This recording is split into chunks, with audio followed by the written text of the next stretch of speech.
Hi there, it's Sue, and you're listening to a special 12-part series of Maker to Master. Find and fix what's not working in your small business. This is part 3. Given that many of us are sequestered at home right now, I wanted to do something to balance out the pull to watching the news over and over again. The best thing we can do right now is stay healthy, mentally and physically. That means being active. Go outside for a walk each day, lift weights, or get on your home bike, and think about how you can use this newfound time to be productive. Wouldn't it be great to come out of these times stronger in mind, body, and business? Towards that end, here are a few chapters of my book. Listen to all 12 episodes to hear it in its entirety. On Mondays, I'm sticking with our regular podcast, and then on Tuesday, Wednesday, Thursday, and Friday, you'll get these special editions. If you'd like to purchase a hard copy, you can do so on Amazon or at giftbizunwrapped.com. Are you discouraged because your business right now isn't performing as you envisioned? Do you tell people everything is wonderful when inside your stomach is churning because you know it's not true? This book will help you identify where the holes are in your business and show you exactly how to fix them. You'll learn from owners just like you who are seeing real success, growing their companies, and living their dream. In this book, find out how to confirm your business is set up correctly to provide the foundation for growth.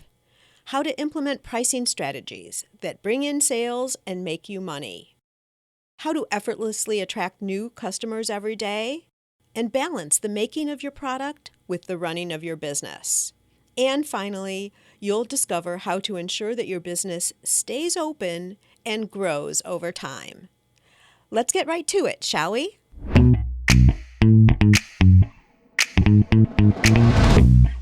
Chapter 8. Nice to meet you. Naming your business is a big deal. You have to love it. You are going to think it, say it, and dream about it a lot. Here are some guidelines to consider as you test out different name ideas. 1. Consider your long-term business intent. It seems crazy to be thinking about how you'll exit your business right as you're starting. But when it comes to a name, this is important. If you plan to sell down the road, a business named after you is less attractive to a buyer. Maureen's Sweet Shop is run by a passionate, gentle, and affectionate woman of the same name. The business loses its magnetism if it's sold and is run by a quirky, tattoo-loving Giselle. In this instance, Maureen is the brand and of significant value to the company. Without her, there is a disconnect. A company with a more generic name is in a stronger position when it comes to transition of ownership.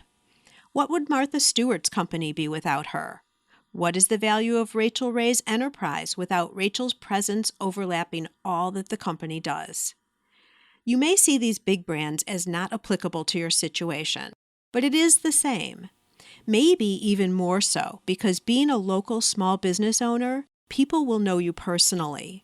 Removing yourself from your business changes everything. 2. Consider the location of your business. The same goes for a company named after a physical location, such as a street or town name. Santa Barbara Gift Baskets in California would not be the same if Anne picked up and moved her business to Colorado. If you know with 100% certainty that your business will always be located right in your community, then a location name can add connectivity. In Anne's case, she promotes products made from artisans right in her area. This reinforces and gives depth to the name. Residents of Santa Barbara and the surrounding area naturally feel connected. If you don't think you'll sell your business or move it to another town, then feel free to incorporate these identifying themes into your company name. Apart from these 2 cautions, go wild with creativity and find a fun, unique, and memorable name. It may include your product by name, like Lucas Chocolates, or it may be a play on your product, like the Mad Soyentist or Twice Baked Pottery. But don't limit yourself to that either. How do you come up with a great name? To help you along, I've created a name generation workbook. It's an exercise that helps identify creative names that resonate with you based on things you love. Gather several friends to help, and you'll be surprised by the options you'll have. You can find the free name generator workbook at giftbizunwrapped.com/name generator. After you narrow down and select your name, the next step is to make sure that it's available. You want to confirm it's not trademarked and used by someone else. You can do this easily online. Once your chosen name has passed this first test, there is another important step. Make sure the domain name in the .com extension and all other media sites you plan to use are also available. When naming your business, you want to give it the attention it needs, but don't dwell on this step for too long and have it hinder your progress. There comes a time when you have to make a choice and move on. Chapter 9, Divide and Conquer. I'm going directly to the bottom line here, which is appropriate since we're now talking about money. You must create a separate bank account for your business. Why? The very future of your life and your business depends on it. Just ask Jeannie. She sold her maple glazed cinnamon caramel apples first as single sales to friends. As her sales grew, she ventured out to local craft shows. Now she wholesales to regional gourmet shops. But along the way, her business almost melted away. Jeannie took shortcuts as she started her business. Since she was so small, she didn't consider keeping her money separate. Opening a dedicated account for the company wasn't even on her radar. She did what many new business owners do. She used her personal account to purchase product and equipment. She charged the printing of business cards and flyers to her Visa card, along with her regular groceries and other personal expenses. Everything came out of one account. That worked for a while. Months went by and more caramel apples were being made and sold. Jeannie was thrilled. She was making money and running a successful business. So she thought. About 6 months into her venture, she realized her mistake. The end of the month approached. In the mail came her bank statement, credit card statements, and all the other bills. She paid them as usual and carried on with her day. But 48 hours later, everything fell apart. She totally forgot about her mortgage and her daughter's new dance team uniform. These were due immediately, and she had nothing left in her account. Jeannie's error came when she decided to upgrade her equipment and commit to a commercial kitchen lease. At the time, she looked at how much money she had in her bank account and felt confident that she could cover it all. In actuality, she had only $9.27 to her name.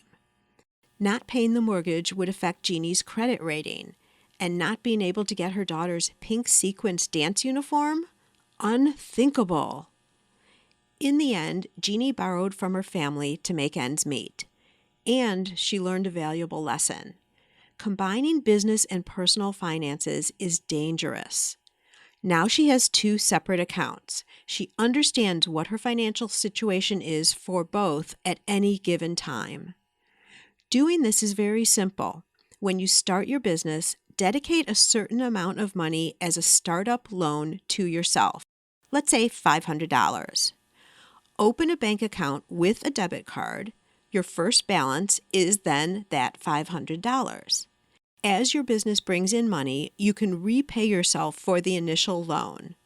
Then, watch your business grow in and of its own right. Chapter 10. These boots are made for walking.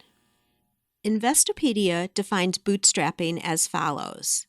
Quote, an individual is said to be bootstrapping when he or she attempts to found and build a company from personal finances or from the operating revenues of the new company. Unquote. Bootstrapping is funding your business without taking out bank loans.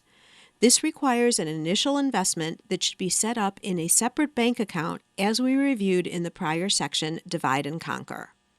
With the first influx of money, you will need to prioritize what is most important to invest in first.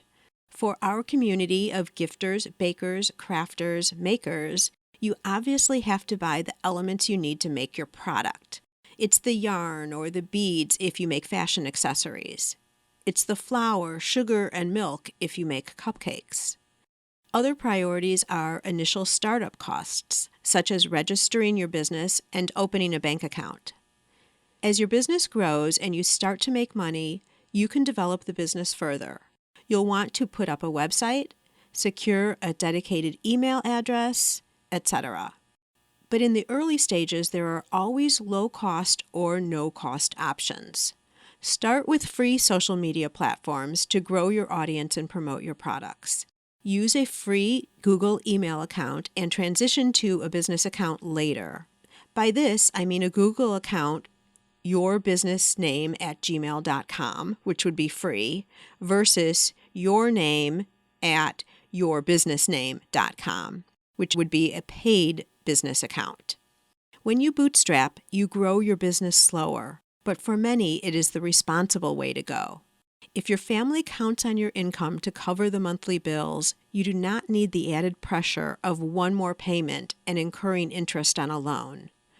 The best thing about bootstrapping is you emotionally realize success earlier. When you spend only what you know you can afford, the bank balance you see on your statement is in the black. As the balance goes up and up, you know you're making true money. Even if it's a small increase each month, it's real and it's yours. I bootstrapped both my multi-six-figure businesses and would do it again. There is something to be said for being able to sleep well at night and being able to focus on how to grow your business, not stressing on how you're going to pay an overdue bill. Chapter 11. That's all there is? The riches are in the niches. It's a popular phrase these days and oh so true.